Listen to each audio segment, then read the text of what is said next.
आवळ्याची जणू सावली या मालिकेच्या आजच्या भागामध्ये आपण पाहत आहोत। राजकुमार दादा चहावाल्याला म्हणत असतात, अरे भाई रुकना जरा रुक, मुझे 1,00,000 रुपये आने वाला है असं म्हणूनच आता लगेच ऐश्वर्याला कॉल केलेला असतो।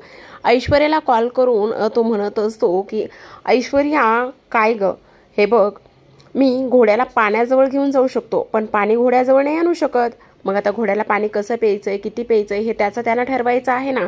तुला मी एक काम सांगितलं होतं ते काम तू केलं नाहीयेस। हे बघ राजकुमार दादा, मी तुझ्यासारखी रिकाम टेकडी नाहीये, भरपूर कामं आहेत मला। हो हो हो, पण मी तुला हेही सांगितलं होतं की बदाम जरा पाण्यामध्ये भिजवत घालून जरा अमोशापोटी घेत जा म्हणून, म्हणजे तू जरा विसरणार नाहीयेस। मी तुला एक काम सांगितलं होतं की बँकेत पैसे विड्रॉल करण्याचं लिमिट किती आहे। तेव्हा ती म्हणते की 5,00,000 रुपयापर्यंत किंवा 5,00,000च्या खाली तू इथे पैसे बँकेतून विड्रॉल करू शकतोस आणि तेव्हा इथे सारंगला किंवा नीलला बँकेतून फोन येणार नाही। असं म्हणता क्षणी तो म्हणतो, 5,00,000 माझं काय होणार आहे। तेव्हा ती म्हणत असते, 5,00,000 फक्त एकटं तुझ्याचे नाहीये, समजलं, त्यातील अर्धे माझे आहेत आणि गपचूप अर्धे पैसे मला द्यायचे। तेव्हाच तो म्हणत असतो, काय काय संबंध आहे तुझा। तेव्हा ती म्हणते, इथे मेहनत मी करते। तेव्हा तो म्हणतो, मेहनत मी करतो आणि मलाही तू खाणार। त्यावरच ऐश्वर्या म्हणते, मी नाही, अर्धे अर्धे पैसे करायचे आणि गपचूप जी काही अमाऊंट काढणार आहेस त्यातून अर्धे अर्धे करायचे, समजलं तुला। आता ऐश्वर्या अर्धे अर्धे करायचे हा शब्द नीलने ऐकलेला असतो।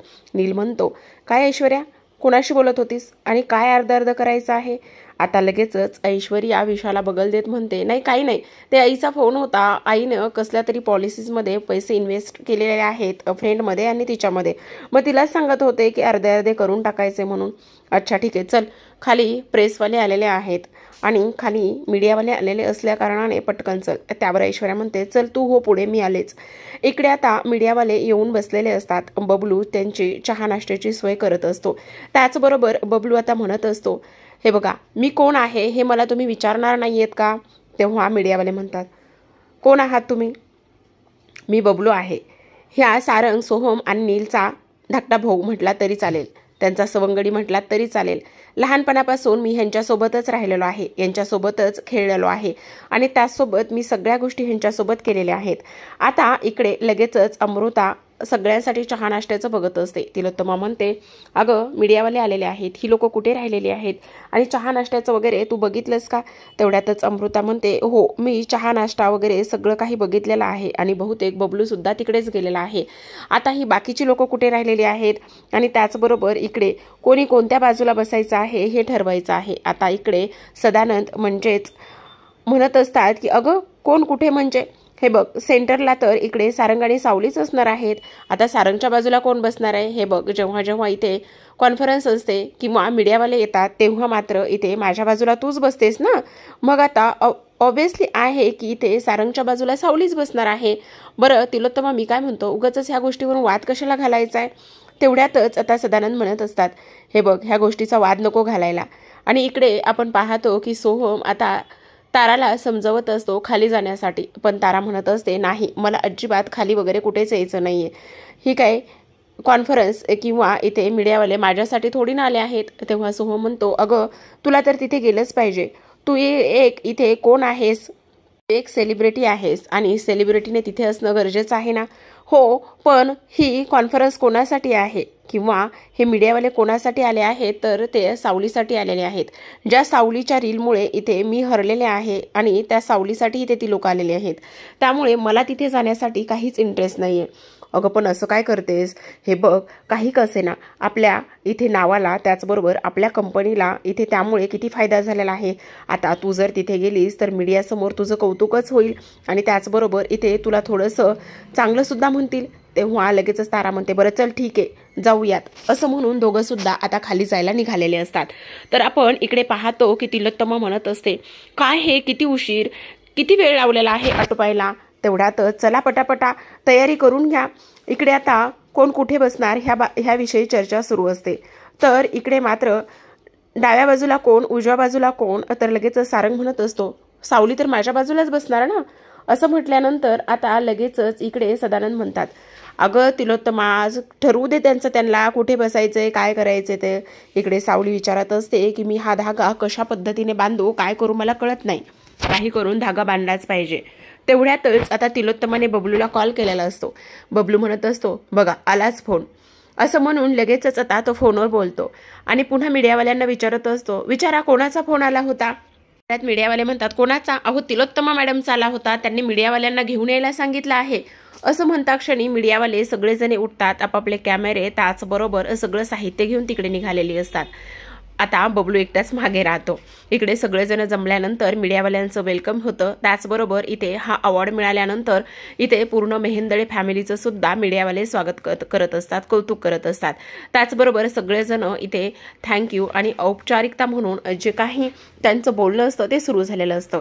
आता ह्या अवॉर्डबद्दल इथे तिलोत्तमा सारंगविषयी थोडंसं कौतुक करते. ती म्हणते, जेव्हापासून सारंगने इथे या बिझनेसमध्ये पाऊल ठेवलेलं आहे तेव्हापासून त्याने अवॉर्डचे नुसते फोनवर फोन वाजायचे, पण आता हा अवॉर्ड खूप महत्त्वाचा आहे.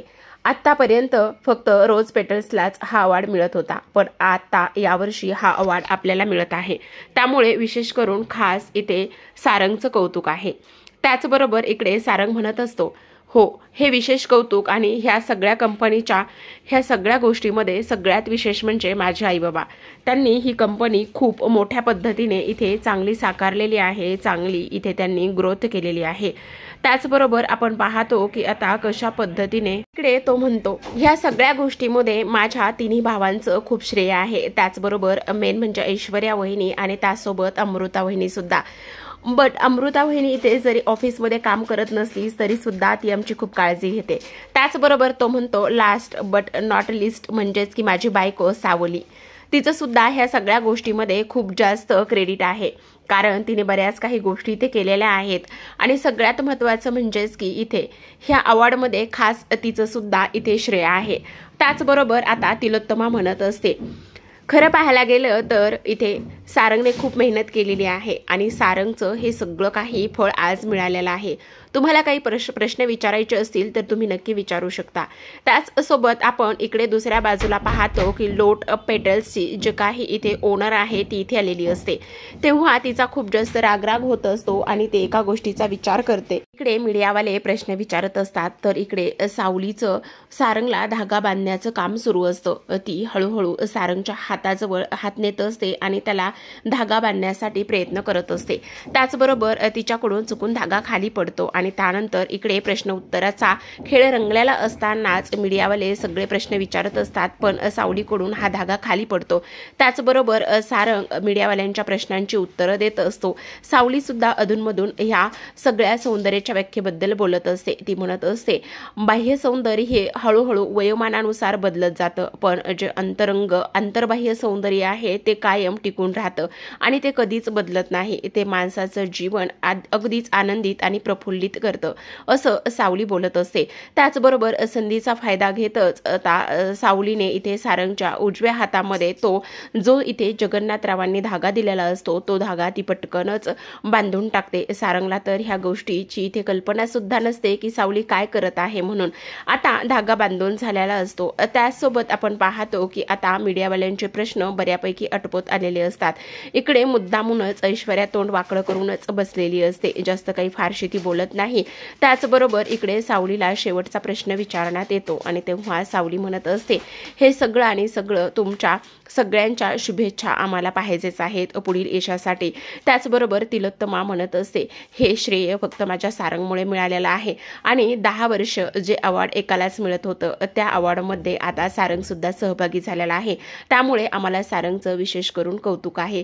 त्याचबरोबर आता इथे ही मीटिंग आणि त्याचबरोबर ही जी काही इथे कॉन्फरन्स आहे ती इथे संपली असं मी घोषित करते. तर इकडे आता रोज पेटल्सच्या केबिनमध्ये इथे त्याची ओनर बसलेली असते आणि तिच्या हातामध्ये इथे आता न्यूजपेपर असतो. ज्या न्यूजपेपरचं मध्ये इथे सारंग आणि सावलीचा फोटो असतो, तेव्हा ती इथे म्हणत असते की ही काळी मुलगी इथे मला सौंदर्याची व्याख्या समजून सांगणार का. आणि त्याचसोबत इथे 10 वर्ष मी हाच अवॉर्ड घेत आले होते आणि आता ह्या मुलीमुळे तो अवॉर्ड इथे सारंगला मिळालेला आहे. तर इकडे आपण पाहतो की सारंगच्या हातामधला धागा त्याला दिसतो आणि तो म्हणतो की हा धागा इथे कोणी बांधलाय. तेव्हाच इथे आता सावली म्हणत असते की हा धागा मी बांधलेला आहे आणि तेव्हा तो म्हणतो कधी मला तर कळलं नाही. तेव्हा सावली सांगण्याचा प्रयत्न करते. ती म्हणत असते तुम्ही मला काल विचारत होतात ना तू कुठे गेली होती, तर मी कुठे गेले होते ती सगळं सविस्तर आता ती इथे सारंगला सांगते. कशा पद्धतीने जगन्नाथाचा फोन आला होता आणि सारंगच्या आयुष्यात त्याचबरोबर तुझ्या कुंकवाला धोका आहे आणि त्यामुळे हा धागा कायम त्याच्या हातामध्ये ठेव असं मला जगन्नाथांनी सांगितलं आणि म्हणून मी हा धागा तुमच्या हातावर बांधला. तेव्हा सारंग म्हणतो सावली जोपर्यंत तू माझ्यासोबत आहेस तोपर्यंत मला काही एक होणार नाही. पण तेव्हा सावली म्हणत असते माझा ह्या सगळ्या गोष्टीवर विश्वास आहे, त्यामुळे मला बरं वाटेल म्हणून तरी तुम्ही हा धागा तुमच्या हातामध्ये ठेवा, प्लीज काढू नका ना. असं म्हटल्यानंतर सारंग सावलीला म्हणत असतो ठीक आहे नको काळजी करूस तू, मला काही एक होणार नाही. तेव्हा सावली म्हणते सारंग सर काही म्हणा पण मला तुमची खूप काळजी वाटते. तर आता इकडे सारंग म्हणतो तू असताना काळजी करण्याची काहीच गरज नाही आणि त्याचसोबत तुमच्या सगळ्यांचे आशीर्वाद आणि प्रेम माझ्यासोबत आहे तर मला काहीच होणार नाही. तर इकडे रोज पेटलच्या ओनरने आता इथे सारंग सावलीच्या फोटोला आग लावलेली असते, कारण तिला हा अवॉर्ड मिळालेला नसतो आणि तो सारंगला मिळालेला असतो. तर पाहत रहा सावळ्याची जणू सावली.